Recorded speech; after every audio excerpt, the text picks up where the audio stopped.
right, the history of California and certainly the country has struggled with equality for women and certainly in politics. And there's a book about the struggle for women in California history with politics, co-authored by our friend Steve Swatt, who we rely on for counsel on all things politics. There is the book. Steve, welcome. Let's go through some of the people that you focused on in your book. Let's start with Biddy Mason. Tell me about Biddy.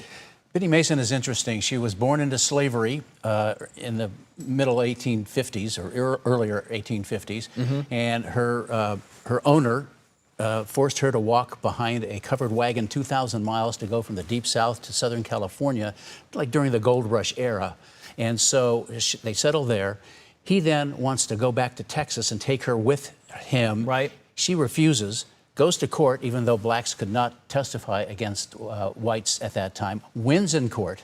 She then moves to Los Angeles, and she's a midwife. She saves her money. She buys land in what would become the downtown business district of Los Angeles. At the time, they only had a 4,000 population. She becomes wealthy, $330,000 worth, about what, $14 million today, and she gives the money away. Wow. She builds an orphanage, and she feeds the poor, and she builds the first black church in Los Angeles. That's amazing. Clara Foltz. Clara Foltz is interesting. In 1879, she and her 5 children are abandoned by her husband. She wants to become a lawyer to feed her family, but state law says women could not be lawyers. And so she actually writes a bill, gives it to her senator, who then carries it. She becomes a lobbyist and begs lawmakers to pass it. They finally do, after much trials and tribulation. Then she finds out that the governor, William Irwin, is about to veto it. So she breaks into the governor's office, believe it or not, confronts the governor while he's signing bills and or vetoing bills, and convinces him to actually sign that bill. Wow. The war on rats in the early 1900s.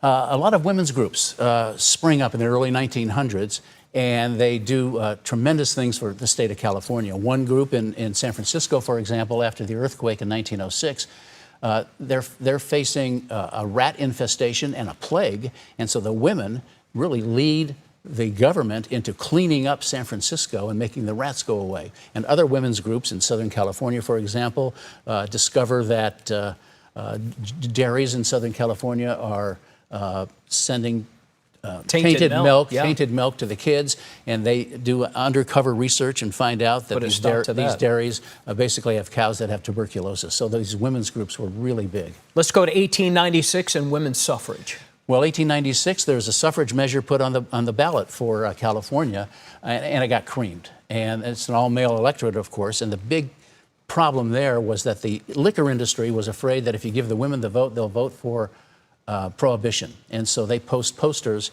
in all of the major taverns and bars in San Francisco, which was the largest city in California, and it worked. And it basically postponed suffrage in California for many years. Finally, women getting the vote. This is 1911. We have a poster of women's suffrage. In 1911, the measure comes back on the ballot. It was put on the ballot by the Republican government, the progressives, and it was very difficult to win, for the women, because it was an all-male electorate, of course.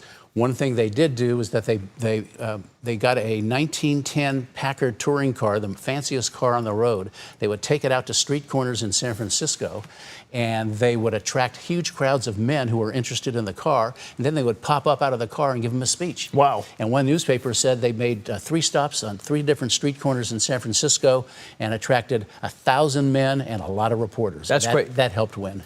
Where can people get the book? Amazon. Amazon. That's just that easy. It is. Steve Swatt, political analyst and author. Thank you, Steve. Thank you.